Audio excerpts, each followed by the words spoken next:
जय श्री कृष्णा। राधे राधे। प्रिय भक्तगणों, आज हम सभी गंगा दशहरा व्रत कथा का श्रवण कर रहे हैं।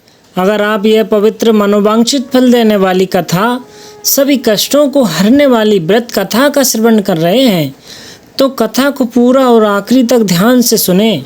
कथा को पूरा और ध्यान से सुनने से मनचाहा फल, सुख, समृद्धि, धन, वैभव की प्राप्ति होगी तथा जीवन के कष्टों का नाश होगा। आप व्रत और कथा को अपने मोबाइल पर सबसे पहले पाना चाहते हैं तो चैनल को सब्सक्राइब करके वीडियो को लाइक जरूर करें। भगवान श्री राम जन्म अयोध्या के सूर्यवंश में हुआ था। चक्रवर्ती महाराज सगर उनके पूर्वज थे। उनकी केसनी और सुमति नाम की दो रानियां थी। केसनी के पुत्र का नाम असमंजस था और सुमति के 60,000 पुत्र थे। असमंजस के पुत्र का नाम अंशुमान था।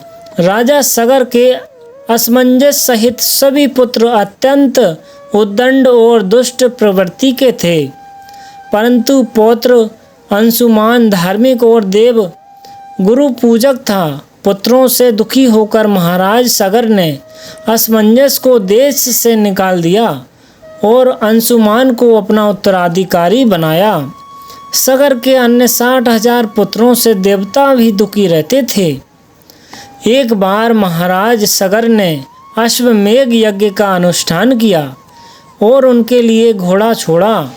इंद्र ने अश्वमेघ यज्ञ के उस घोड़े को चुराकर पाताल में ले जाकर कपिल मुनि के आश्रम में बांध दिया, परंतु ध्यान अवस्था में मुनि इस बात को जान ना सके। सगर के 60,000 अहंकारी पुत्रों ने पृथ्वी का कोना कोना छान मारा, परंतु वे घोड़े को ना पा सके। अंत में उन लोगों ने पृथ्वी से पाताल तक मार्ग खोद डाला और कपिल मुनि के आश्रम में जा पहुँचे। वहाँ घोड़ा बंधा देखकर वे क्रोधित हो शस्त्र उठाकर कपिल मुनि को मारने दौड़े। तपस्या में बाधा पड़ने पर मुनि ने अपनी आंखें खोली।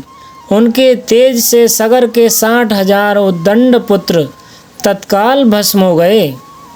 गरुड़ के द्वारा इस घटना की जानकारी मिलने पर अंशुमान कपिल मुनि के आश्रम में आए तथा उनकी स्तुति की। कपिल मुनि उनके विनय से प्रसन्न होकर बोले, अंशुमान घोड़े ले जाओ और अपने पितामह का यज्ञ पूरा कराओ।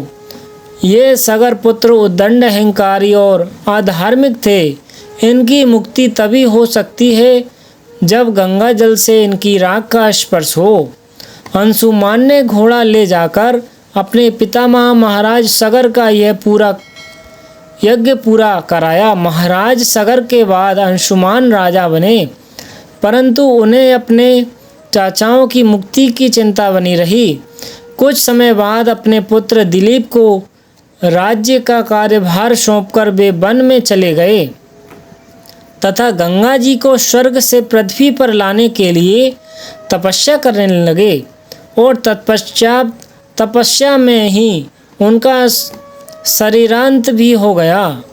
महाराज दिलीप ने भी अपने पुत्र भागीरथ को राज्यभार देकर स्वयं पिता के मार्ग का अनुसरण किया।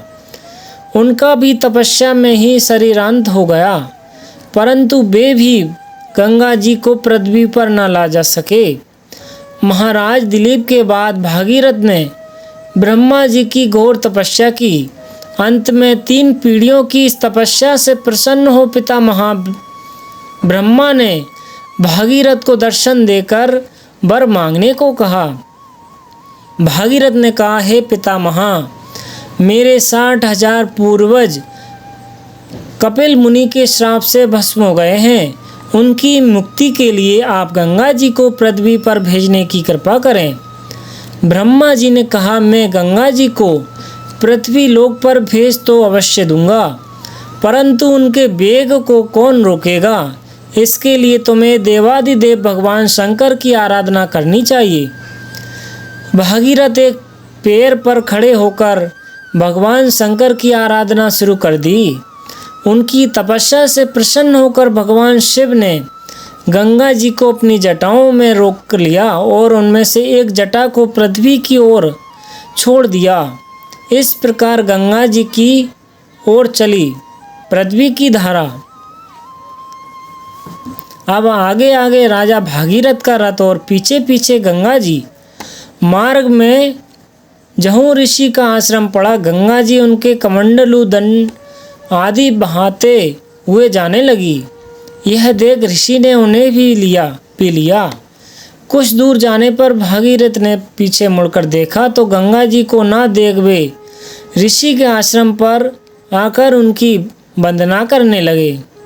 प्रसन्न हो ऋषि ने अपनी पुत्री बनाकर गंगा जी को दाहिने कान से निकाल दिया। इसलिए देवी गंगा जाह्नवी नाम से भी जानी जाती है। भागीरथी की तपस्या से अवतरित होने के कारण उन्हें भागीरथ भी कहा जाता है। इसके बाद भगवती भागीरथी गंगा जी मार्ग को हरा भरा शस्त्र श्यामल करते हुए कपिल मुनि के आश्रम में पहुंची, जहां महाराज भगीरथ के 60,000 पूर्वज भस्म की ढेरी बने पड़े थे। गंगा जल के स्पर्श मात्र से वे सभी दिव्य रूपधारी हो गए और दिव्य लोक को चले गए।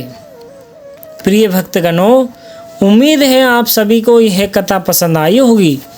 अगर आप इसी तरह की पौराणिक कथाएं सबसे पहले अपने मोबाइल पर पाना चाहते हैं तो वीडियो को लाइक करके चैनल को सब्सक्राइब कर लीजिए। साथ ही कमेंट्स में हर हर गंगे लिख दीजिए।